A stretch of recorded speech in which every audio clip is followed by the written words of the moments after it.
Assalamualaikum warahmatullahi wabarakatuh. Selamat datang di channel YouTube KKG Salam Berkarya. Selamat pagi anak-anak hebat. Bagaimana kabar kalian hari ini? Masih semangat ya?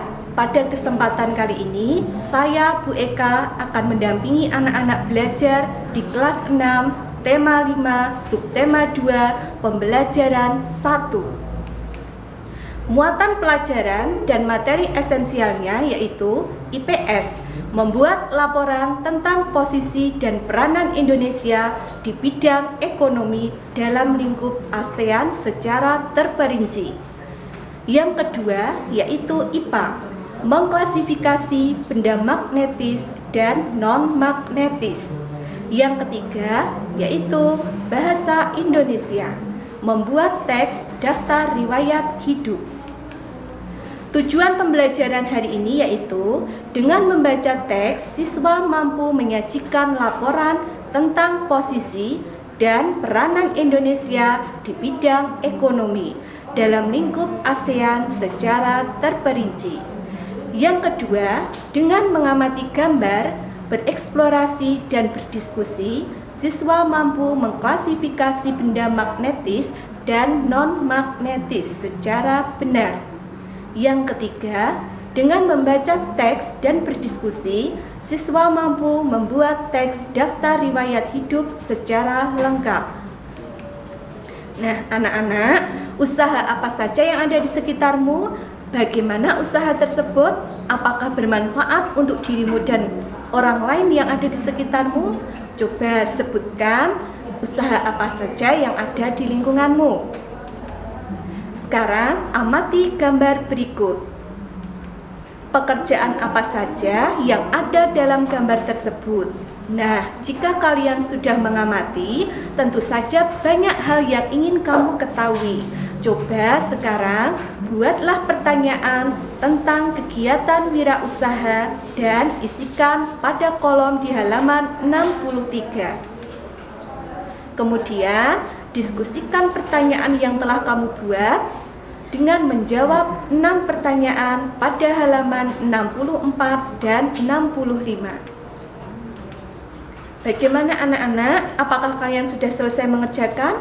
Baiklah, kita lanjutkan tentang kerjasama dengan negara ASEAN di bidang ekonomi. Simaklah teks di buku halaman 66. Dalam menjalankan roda perekonomian, suatu negara tidak dapat berdiri sendiri, namun diperlukan kerjasama dengan negara lain. Salah satu contohnya adalah kerjasama di antara negara-negara ASEAN. Dapat pada gambar tadi, yaitu usaha pangkas rambut. Untuk menjalankan usaha tersebut, sumber daya yang digunakan bisa berasal dari dalam negeri maupun berasal dari luar negeri. Begitu pula dengan usaha fotokopi dan bengkel. Sebagian sumber daya yang berasal dari dalam negeri dan ada pula yang berasal dari luar negeri, seperti mesin fotokopi dan suku cadang untuk kendaraan bermotor. Kegiatan mendatangkan atau memasukkan barang dagangan atau komoditas dari luar negeri itu disebut mengimpor. Sedangkan kegiatan mengirim barang dagangan atau komoditas ke luar negeri disebut mengekspor.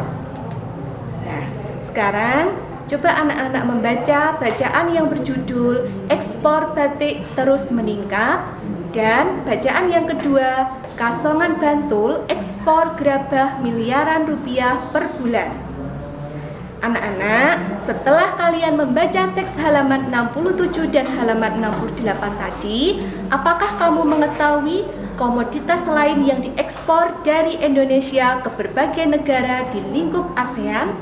Apakah kamu juga mengetahui komoditas yang diimpor dari berbagai negara yang ada di lingkup ASEAN ke Indonesia? Carilah informasi untuk menjawab pertanyaan di atas. Laporkan informasi yang kamu temukan secara tertulis. Sekarang coba anak-anak amati gambar-gambar berikut ini. Apakah gambar-gambar berikut dijual di sekitarmu? Apakah kamu bisa memprediksi yang akan terjadi jika benda-benda tersebut didekatkan ke magnet?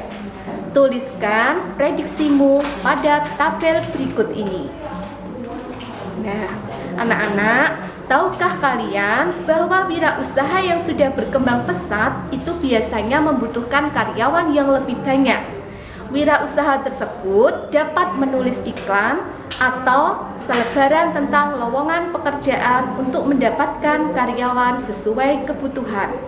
Jika seseorang ingin melamar suatu pekerjaan, maka orang tersebut harus mengisi daftar riwayat hidup.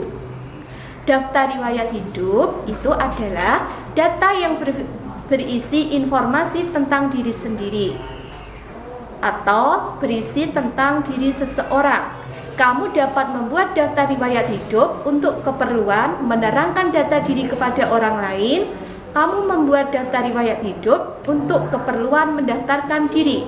Misalnya, mendaftarkan diri ikut lomba kesenian, menjadi anggota sebuah tim pengurus, atau untuk melamar pekerjaan.